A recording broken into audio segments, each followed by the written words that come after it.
Assalamualaikum warahmatullahi wabarakatuh. Merdeka! Merdeka! Merdeka! Saya bertanya, sudah merdeka kita? Sudah merdeka kita? Bapak Ibu sekalian, Anda sudah menjawab, kita belum merdeka.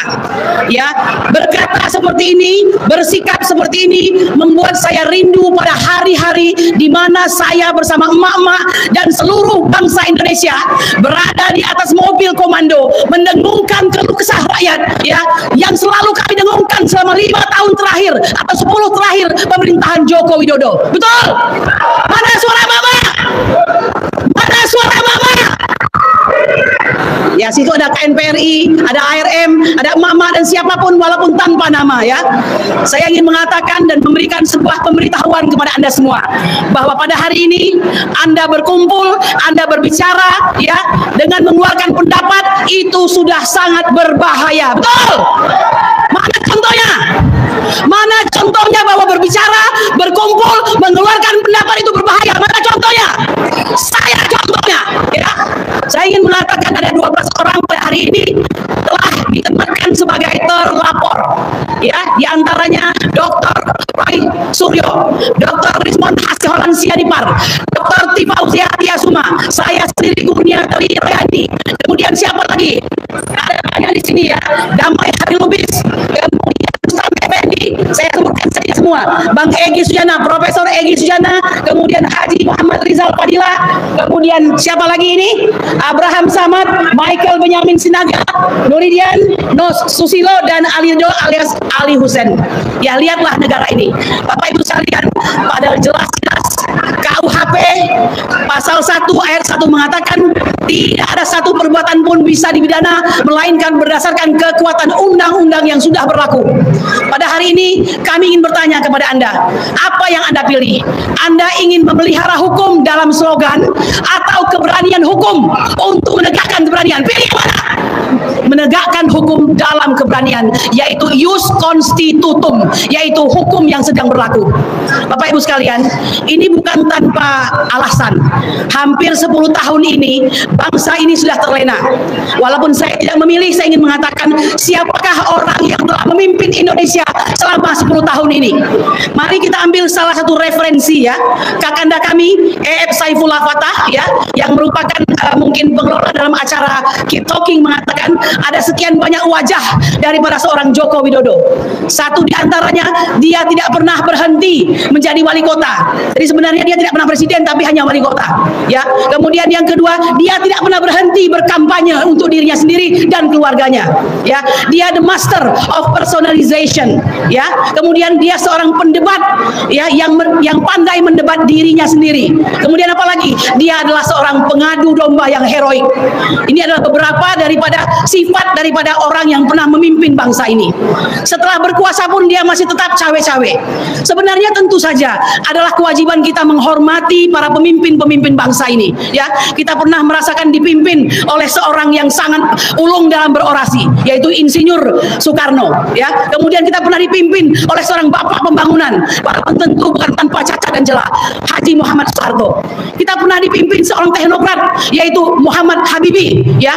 Pernah dipimpin oleh seorang jenderal SBY. Kita pernah dipimpin seorang yang sangat demokratis, Ibunda Megawati Soekarno Putri, ya. Nah, tetapi pada hari ini kita ini sedang dipimpin oleh siapa? Orang yang telah menghancurkan bangsa ini sehingga memaksa kami untuk melakukan gugatan di PN Jakarta Pusat dengan beberapa hal. Pertama, kerusakan dalam bidang ekonomi, kerusakan dalam bidang hukum, pecah belah anak bangsa, kemudian kata-kata yang selalu berbohong, serta semua perundang-undangan dan regulasi yang tidak pro kepada rakyat. Inilah yang membuat kami berjuang. Bapak Ibu sekalian, hingga pada akhirnya suatu masa 15 April 2025 dengan sebuah tekad yang bulat, karena kami memang sebagai pengacara, ya, dibantu oleh para ahli kami melakukan perjalanan menuju Yogyakarta dan Solo untuk memastikan adakah orang yang memimpin bangsa ini mempunyai dasar atas kepemimpinannya dengan memakai alat-alat yang valid dan legal. Ya, kami datang ke UGM dan datang ke Solo, yaitu Jalan Kutai Utara nomor 1 itu rumah Bapak Joko Joko Widodo. Walhasil apa yang terjadi? Kami mengira bahwa kami diterima setelah bersurat 2 kali itu merupakan suatu itikat baik untuk bisa mendapatkan kepastian bahwa ijazah tersebut asli atau tidak asli. Ya, kalau seandainya asli, kami akan dengan senang hati untuk melakukan semacam sosialisasi kepada rakyat bangsa ini dan bersedia minta maaf. Ya, akan tetapi apa yang terjadi? Di sana kami sesungguhnya sudah diintimidasi dengan mengatakan bahwa karena ini sudah ramai, maka saya akan menempuh jalur hukum. Sebagai orang hukum, jalur hukum yang dia katakan itu kami kira menggugat secara PMH misalnya di pengadilan. Ternyata bukan. Yang dimaksud dengan menempuh jalur hukum itu adalah menggunakan tangan besi, dengan menggunakan kekuatan aparat untuk memartil kami, rakyat yang kritis kepada bangsa ini. Ya, dan akhirnya inilah 12 orang menjadi terlapor di dalamnya. Bapak Ibu sekalian, ini perjuangan. Tidak ada orang yang menghendaki efek buruk dari perjuangan. Akan tetapi jika itu harus menjadi bagian dari perjuangan, insya Allah kami mohon doanya kepada Bapak Ibu sekalian agar kami tegar dalam menjalani ini dan menganggap sebagai bagian dari suatu kemuliaan yang Allah berikan, sebagaimana Allah memberikan kemuliaan kepada para pahlawan yang telah memberikan kedaulatan kepada bangsa ini dan mengusir penjajahan di Republik Indonesia ini. Merdeka! Merdeka! Bapak Ibu sekalian, lalu bagaimana ke depan? Saya ingin mengatakan apa yang terjadi kepada kami itu yang disebut dalam Undang-Undang Pers sebagai chilling effect, yang artinya adalah suatu penyebaran rasa takut. Apa maksud daripada penyebaran rasa takut? Ya, agar semua orang-orang kritis tidak lagi berani untuk menyampaikan kebenaran. Dan ini sangat berbahaya manakala kritik dianggap subversif, manakala Anda protes dianggap sebagai makar. Ini luar biasa. Nah, oleh karena itu saya ingin menyampaikan apa yang kami lakukan ini hanya bagian kecil. Kami mengharapkan Anda semua yang ramai ini, Anda yang duduk di sana sini, tolong dengarkan. Ini perjuangan. Ini perjuangan. Ya, ini perjuangan. Saya ingin mengatakan Anda siap berjuang. Siap berjuang. Kalau begitu buktikan bahwa kalian tidak akan pernah berjuang, kalian harus terus bersuara untuk menegakkan kebenaran. Jika pada hari ini Bapak Presiden kita belum mendengarkan, mudah-mudahan dari ruang yang sangat luar biasa mempunyai sejarah ini, beliau akan mendengarkan bahwa ada rakyat yang tidak pernah bosan-bosan selalu memperdengarkan kebenaran dan kebajikan. Semoga besok lagi dia akan tahu mana yang benar, mana yang salah, mana yang prioritas, mana yang harus ditendang. Allahu Akbar.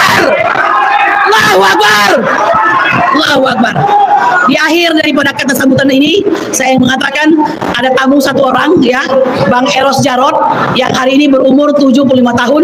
Selamat ulang tahun. Tolong bersamai perjuangan ini, bangsa ini masih membutuhkan, ya. Ini titipan dari kawan-kawan. Saya juga melihat ada Bang Abraham Sangat, terima kasih. Ada Bang Marwan Batubara, terima kasih. Ada Bang Rizal Fadilah yang senantiasa mengawal kami. Ada Ustadz Ahmad Alfian Tanjung. Ada Bang Said itu, Sang Manusia Merdeka. Terima kasih banyak. Kemudian ada jenderal kami yang kami banggakan, yang kumisnya bercopot oleh si betina itu, insya Allah tetap gagah. Ada Sensal Samsul, terima kasih Bapak. Pak Roy Suryo yang dengan senyumnya dia seperti orang yang tidak pernah akan kalah, ya, namanya terus dipakai Roy CS, Roy CS. Ya, sekarang kami akhirnya terpaksa berlindung di nama beliau. Semoga Allah yang memanjangkan umurmu, menambahkan rezekimu, menguatkan hatimu. Merdeka! Merdeka! Allahu Akbar. Assalamualaikum warahmatullahi wabarakatuh.